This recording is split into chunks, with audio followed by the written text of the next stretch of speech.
Alors aujourd'hui, on va parler des troubles d'attention. Donc lorsqu'une personne nous consulte à la clinique pour des troubles attentionnels, ce qu'on cherche à savoir, c'est quel circuit au niveau du cerveau ne fonctionne pas bien pour expliquer les problématiques. Alors la première chose qu'on va faire, c'est qu'on fait un électroencéphalogramme quantitatif. Donc, on place un casque comme celui-ci sur la tête et ce que ça va faire, c'est que ça va lire l'activité du cerveau à 2400 endroits en 3 dimensions. Et ce que ça nous dit, c'est est-ce qu'on a des régions du cerveau qui sont hyperactives ou est-ce qu'on a des régions du cerveau qui fonctionnent au ralenti ou même est-ce qu'on a des régions du cerveau qui ne communiquent pas adéquatement avec d'autres. Et on sait maintenant avec la littérature des 10 dernières années que le volet communication joue un rôle très important au niveau de tous les circuits d'attention. Et ensuite, on va aller encore plus loin dans l'analyse, on va analyser ces fameux circuits. Et c'est quoi des circuits? Il faut le voir un peu un circuit comme une équipe. Donc, un circuit au niveau du cerveau, c'est généralement entre 3 et 10 régions du cerveau qui travaillent ensemble pour réaliser une fonction. Donc, il faut le voir un peu comme, par exemple, une équipe de hockey. Si je veux que l'équipe soit efficace et performante, je veux que les joueurs de l'équipe aient un bon niveau d'activité. Donc, on ne veut pas des joueurs hyperactifs, on ne veut pas des joueurs endormis et on veut que la communication entre tous les joueurs de l'équipe soit adéquate. Donc, quand on parle de troubles d'attention, on a certains circuits qui nous intéressent.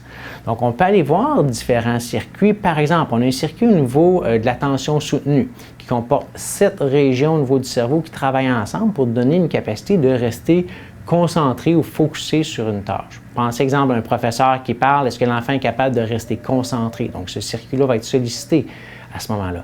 On a aussi un circuit sur l'attention divisée, donc pour faire différentes choses, un peu un volet multitâche. On a un circuit sur la mémoire à court terme, on a un circuit sur la mémoire de travail, on a un circuit sur les fonctions exécutives.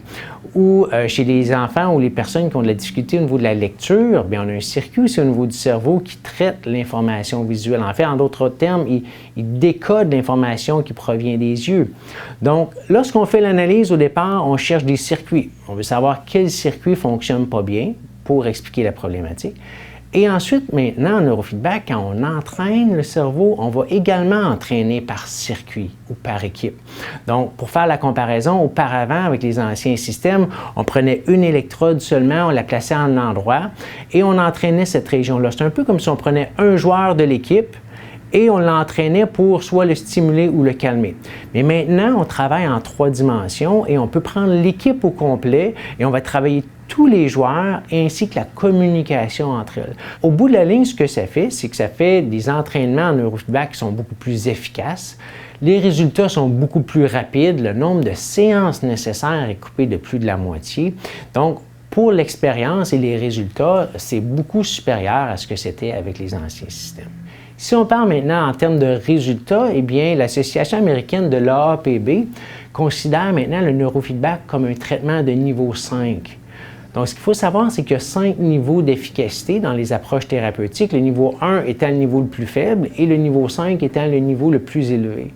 Et pour les troubles d'attention, le neurofeedback est maintenant considéré un traitement de niveau 5.